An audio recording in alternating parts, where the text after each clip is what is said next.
Dios me lo bendiga, amados hermanos, que la paz de Dios, el amor y la gracia recaigan sobre su vida, sobre su familia.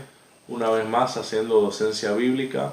En esta ocasión queremos tocar un tema de suma importancia, así como todos los otros temas que hemos tocado. Y este tema tiene por título: ¿es bíblico atar y desatar? Hoy en día, en la gran mayoría de las congregaciones, vemos cómo personas, hombres y mujeres, comienzan a desatar y atar y desatar. Se agarran de un pasaje bíblico y ellos dicen que ellos pueden atar y desatar. Vemos a personas diciendo: yo te ato, Satanás, yo ato la miseria, yo ato la pobreza, yo ato el narcotráfico, yo ato al diablo, a los demonios. Gente atando a diestra y siniestra. Y también vemos a gente desatando cosas, diciendo: yo desato la bendición, yo desato la prosperidad, yo desato la economía. Y esta es una enseñanza que se ha vuelto cancerígena. Es como un cáncer que se ha ido esparciendo por todos lados. Esto está a nivel mundial. Pero vamos a ver qué nos enseña la Biblia sobre esto. Primeramente, lo que debemos saber es cómo debemos interpretar la palabra de Dios. Hay algo que se llama hermenéutica. ¿Qué es la hermenéutica? Vamos a dar la definición de la hermenéutica. Dice: la hermenéutica es el arte de explicar, traducir o interpretar. Es el arte o teoría de interpretar textos, especialmente las escrituras sagradas y los textos filosóficos y artísticos. La hermenéutica existe desde hace miles y miles y miles de años y siempre se ha utilizado para interpretar las sagradas escrituras, para interpretar la Biblia. Y uno de los puntos fundamentales de la hermenéutica es que no podemos sacar un texto del contexto. O sea, yo tengo que leer todo el contexto bíblico para saber a qué se estaba refiriendo el escritor o qué es lo que el escritor está tratando de decir o de explicar. Yo no puedo agarrar un versículo y sacarlo del texto, interpretarlo a lo que yo piense que el versículo dice. Eso no es correcto. Eso es una mala interpretación. Siempre debemos interpretar los textos conforme al contexto bíblico. Pero este versículo lo han descontextualizado y lo han malinterpretado, lo han sacado de contexto, y allí es donde se ha fomentado esta falsa doctrina de atar y desatar. Esta doctrina de atar y de desatar se encuentra en dos pasajes de la Biblia. Se encuentra en Mateo 18 y en Mateo 16. Primeramente vamos a ver en Mateo capítulo 18, versículo del 15 en adelante. Fíjese que el título del tema es ¿cómo se debe perdonar al hermano? La Biblia siempre tiene títulos en la parte superior, y el título de este mensaje es ¿cómo se debe perdonar al hermano? Vamos a leer lo que dice la Biblia en Mateo capítulo 18, versículo 15 en adelante. Dice: por tanto, si tu hermano peca contra ti, ve y repréndele, estando tú y él solos. Si te oyere, has ganado a tu hermano. Mas si no te oyere, toma aún contigo a uno o dos, para que en boca de 2 o 3 testigos conste toda la palabra. Si no los oyere a ellos, dilo a la iglesia.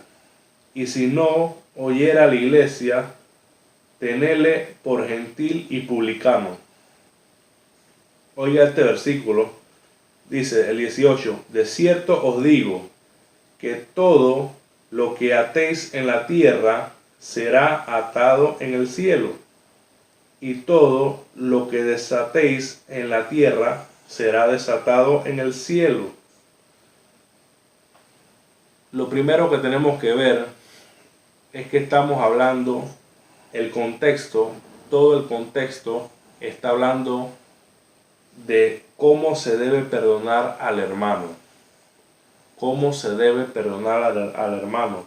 Por tanto, si tu hermano peca contra ti, ve y reprende, le dice el versículo 15. El versículo 16 dice, mas si no te oyere, toma aún contigo a 1 o 2 testigos. Dice el 17, si no los oye a ellos, dilo a la iglesia. Y el 18 dice, de cierto os digo que todo lo que atéis en la tierra será atado en el cielo, y todo lo que desatéis en la tierra será desatado en el cielo. ¿A qué se está refiriendo este versículo 18? Si leemos el contexto, se está hablando de pecar contra el hermano. Ahí la palabra dice en el 18, de cierto os digo que todo lo que atéis en la tierra será atado en el cielo. Atar significa no perdonar.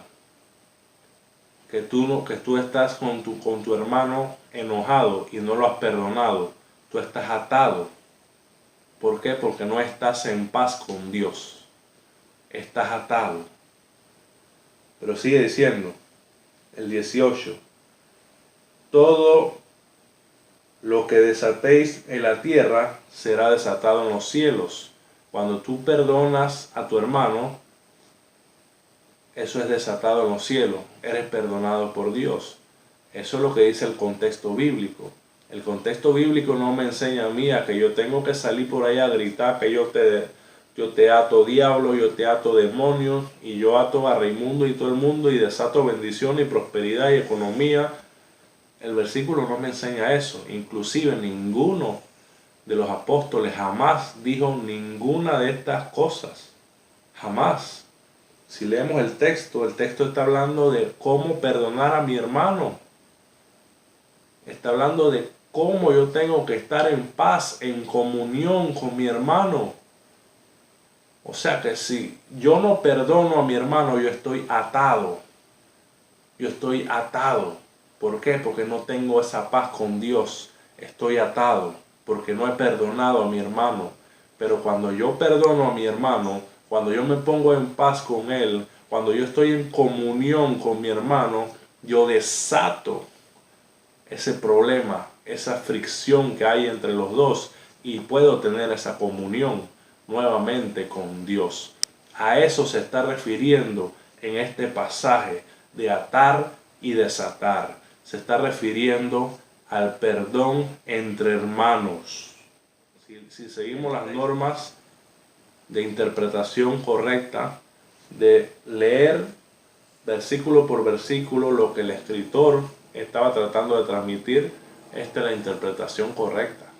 En ningún momento de la Biblia. Al pasaje más polémico que está allí mismo en Mateo, capítulo 16, del versículo 18 en adelante. Dice, y yo también te digo que tú eres Pedro, y sobre esta roca edificaré mi iglesia, y las puertas del Hades no prevalecerán contra ella. Y a ti te daré las llaves del reino de los cielos, y todo lo que atares en la tierra será atado en los cielos, y todo lo que desatares en la tierra será desatado en los cielos. Entonces mandó a sus discípulos que a nadie dijesen que él era Jesús el Cristo. Este es otro pasaje que los religiosos utilizan para tratar de justificar su falsa doctrina, de decir con su boca que ellos atan al diablo, que ellos atan las maldiciones, que ellos atan y atan y atan y atan y desatan bendiciones. Inclusive escuché a uno por ahí diciendo: yo desato juicio contra mis enemigos. Como apóstol de Dios, As an apostle of God, yo desato juicio sobre ellos. I release judgment. Tiene que darle volumen. Esto es una barbaridad, amado hermano. Esto es una falsa enseñanza. ¿Y qué quiere decir el texto? Vamos a explicar a la luz de la Biblia lo que quiere decir el texto. Vemos en este pasaje que el Señor está hablando de la iglesia. Si vemos el contexto, nos damos cuenta que el Señor está hablando de la iglesia. Tú eres Pedro, y sobre esta roca edificaré mi iglesia, dice el Señor. El Señor le está diciendo a Pedro que le va a edificar su iglesia. Y le dice: y a ti te daré las llaves del reino de los cielos. En el primer discurso de Pedro, dice la Biblia que más de 3.000 personas se convirtieron, porque él tenía la llave del reino. Y esas personas, ahora que creyeron en Jesús, iban a poder tener acceso al reino. Él le dio la llave de poder predicar el evangelio a esas personas, y que esas personas se arrepintieran de sus pecados y pudieran entrar al reino.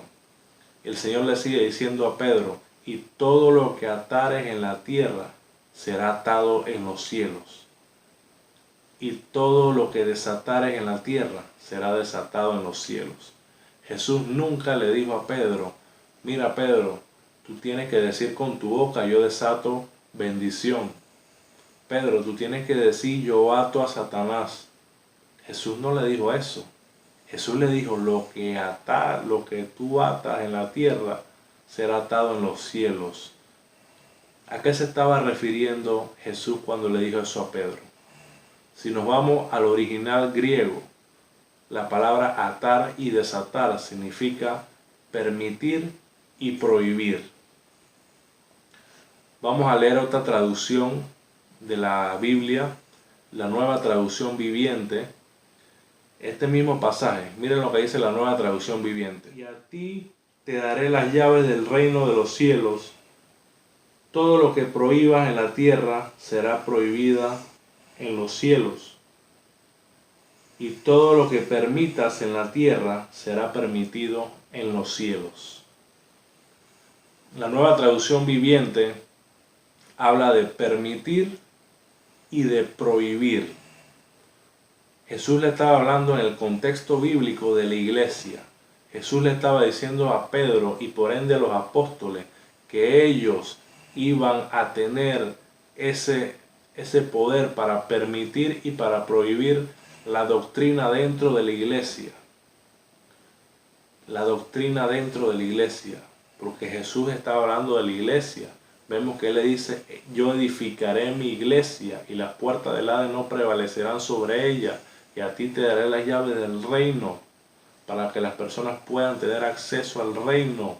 Y todo lo que atares, y todo lo que prohíbas, y todo lo que permitas, eso Jesús le dio esa potestad a los discípulos, de permitir y de prohibir. Le dio la potestad. ¿Cómo sabemos eso? Vamos a ver un ejemplo de prohibición apostólica. Primera de Timoteo 2:12. Porque no permito a la mujer enseñar ni ejercer dominio sobre el hombre, sino estar en silencio. Un ejemplo de prohibición apostólica. Jesús le dio la potestad a los apóstoles, a los discípulos, para que prohibieran y permitieran la enseñanza, lo que se podía hacer y lo que no se podía hacer dentro de la iglesia.